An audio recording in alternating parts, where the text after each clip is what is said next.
xigmad gabay hadduu leeyahoon lagu xurmaynaynin xumaan iyo samaataba haddaan lagu xaqsooraynin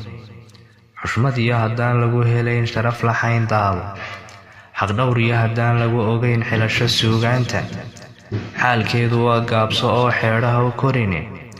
xadhkihiyo wadaantana u goo xarafka maanseede ama xaakim suug ugu ogyahay xeerka ugu qaade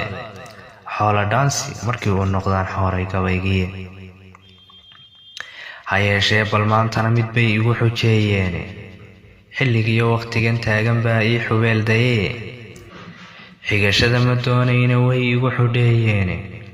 xaajada haddaan eego oon xaalka falanqeeyo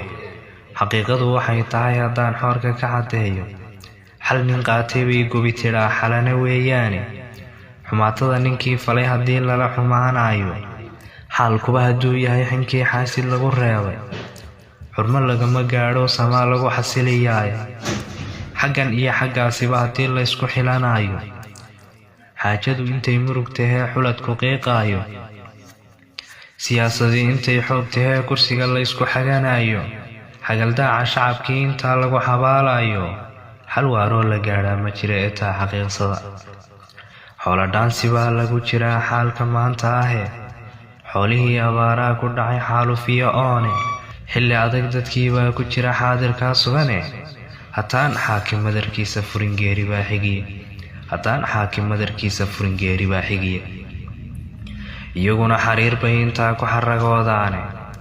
xaqiiqadaba way moogyihiin xaal siduu yahaye xilka kii u doornaa hadduu xeerkii jabinayo xukunkii dastuuriga ahaa dalow ka xooraayo xaqiiqdii hadduu laalayuu xumo u doodaayo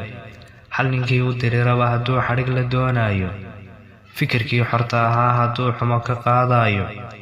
xal waaroo la gaadhaa ma jiree taa xaqiiqsada markii uu xadbeelee dulmiga laga xishoon waayey xiskii shacabku waaguu kacee uu xadhkaha goostay waatay xasuuqeen bulshadii xaadirka ahayde xaqdarrada raggii lagu dilay weli xinjiritaale xaalkaa ninkii falay haddaan xadhig la soo taagin oon xukunka uu mudan yihiiyo xeerka lagu qaadin xal waaroo la gaadhaa ma jira ee taana xaqiiqsada